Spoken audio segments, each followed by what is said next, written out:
Today, we will be reviewing the book, The End of Men and the Rise of Women by Hanna Rosin. This compelling book delves into the shifting gender dynamics of the 21st century, exploring how women are ascending in education, employment, and social arenas while men face challenges adapting to new societal norms. Rosin's book centers on the rise of women in education and the workforce. Women now outnumber men in higher education, taking on leadership roles in fields traditionally dominated by men and excelling in sectors like healthcare and education. This shift has led to a feminization of the workforce. Skills traditionally seen as feminine, such as communication and collaboration, have gained prominence, becoming essential in today's economy, according to Rosin. Men, on the other hand, are struggling. The decline of manufacturing jobs has hit men hard, particularly those without higher education, as they find it difficult to transition into a service-based economy. Traditional masculine traits, once highly valued, are losing relevance. Physical strength and emotional stoicism are being replaced by prized skills like emotional intelligence and adaptability in the modern world. Rosin examines how these changes have transformed relationships and family structures. Women increasingly become primary breadwinners, altering expectations around gender roles in marriage and parenting. In some cases, women are choosing to remain single longer or avoid traditional family roles entirely, reflecting their growing autonomy and changing societal norms. However, while Rosin highlights the rise of women, she acknowledges the resilience of patriarchy. In certain sectors, such as politics and finance, men still maintain dominance, indicating persistent gender inequality. Despite gains, entrenched power structures continue to resist full gender parity. Rosin urges society to recognize these challenges and work towards genuine equality, even as women make strides forward. The book's provocative title, The End of Men and the Rise of Woman, is designed to draw attention to these shifting dynamics. However, Rosin doesn't argue that men are irrelevant or destined for decline.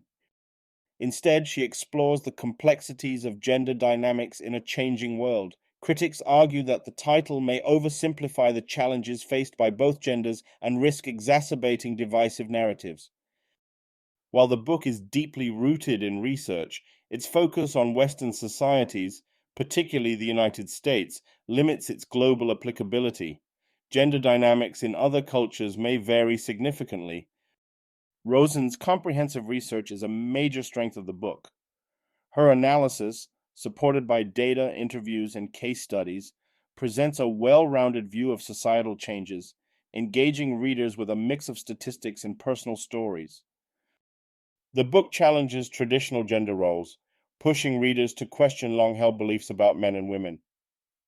By examining women's successes in male-dominated areas, Rosin offers a refreshing perspective on gender relations. Written during a time of significant social change, showing the end of men and the rise of women taps into timely conversations about gender, power, and progress, its insights into workplace and home dynamics remain relevant today. However, some critics feel Rosin's arguments are overly broad.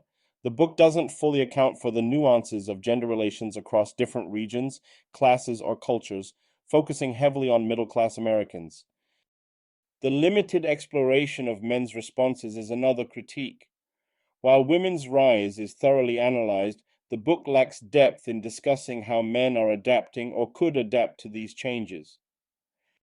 Rosin primarily measures success through professional achievement, which can be a narrow focus.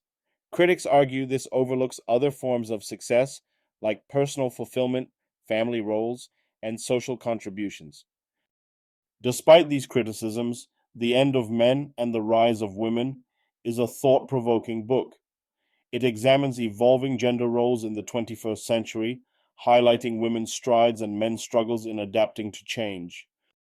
While the book may oversimplify certain aspects and focus heavily on Western contexts, it remains an important contribution to conversations about gender, equality, and power. Readers interested in gender studies, sociology, and the changing nature of work and family will find value in Rosin's analysis. The book challenges both men and women to rethink traditional roles and their future evolution. Thank you for joining us for this review of The End of Men and the Rise of Woman by Hanna Rosin. If you found this video insightful, please subscribe for more reviews, like the video, and share your thoughts in the comments.